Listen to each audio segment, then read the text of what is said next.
से अधिक खतरा हो सकता है कोरोना का। ऐसा नहीं है कि जो यहाँ लिस्ट में नाम है उन्हीं को इसका खतरा होता है।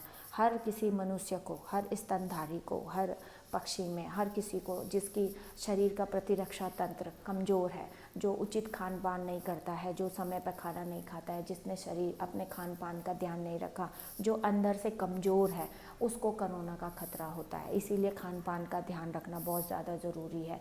तो भारत सरकार द्वारा या आयुष मंत्रालय ने जो भी एडवाइजरी जारी की है उसके अनुसार 60 वर्ष से अधिक उम्र के व्यक्तियों को घर से बाहर नहीं निकलना है, क्योंकि उन्हें बहुत ज़्यादा खतरा है कोरोना संक्रमण का।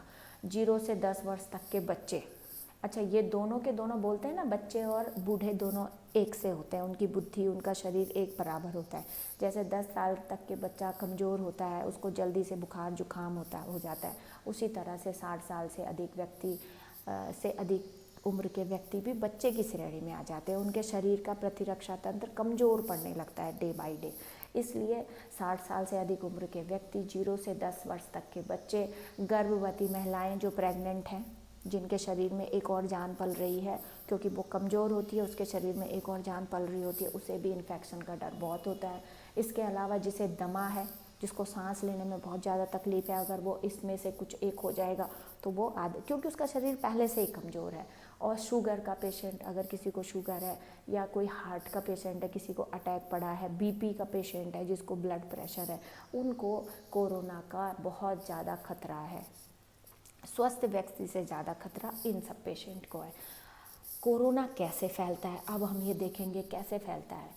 यह हमारे पूरे विश्व में किस तरीके से फैला है, क्यों गाड़ी, बसें, हवाई जहाज़, ट्रेन सब रोक दी गई हैं, क्यों दुकानें रोक दी गई हैं।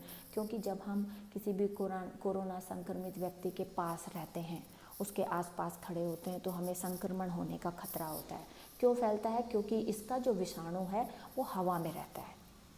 अगर कोरोना संक्रमित व्यक्ति हमारे आसपास है और हम उससे हाथ मिलाते हैं, उससे गले मिलते हैं, और अपने बार बार मुंह और नाक को छूते हैं और उसके पास खड़े होकर बात करते हैं, उसके साथ सामान का आदान प्रदान करते हैं। जैसे कि हम दुकान में गए और कोई भी संक्रमित व्यक्ति भी वहाँ दुकान में आया है, जिसको पता नहीं है कि मुझे कोरोना संक्रमण है, वो भी सामान लेने आया और दुकानदार ने उसको सामान दिया, उससे पैसे लिए, फिर उसके बाद दूसरे को पैसे वापस किए, उसका छुआ हुआ सामान वापस किया, दूसरे ने ले लिया, तो ये संक्रमण चलता रहता है, ये फैलता है।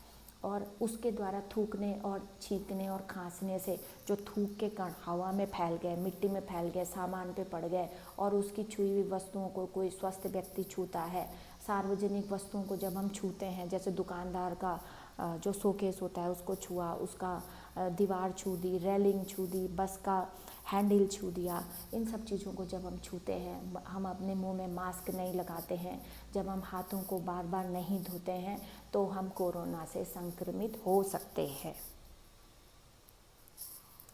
इसके बाद कोरोना संक्रमण से हम कैसे बच सकते हैं? ये तो इतनी गंभीर बीमारी है कि पूरा विश्व इसके चपेट में है, जिसकी वजह से अब स्कूल भी नहीं खुल रहे हैं। देखो, हम भी तुम्हें सोशल डिस्टेंसिंग के माध्यम से घर में रह के, लॉकडाउन में तुम भी अपने घरों में हैं और टीचर्स भी अपने घरों में हैं, सब लोग अपने लॉकडाउन में हैं और हमें ऑनलाइन तुम्हें पढ़ाना पड़ रहा है।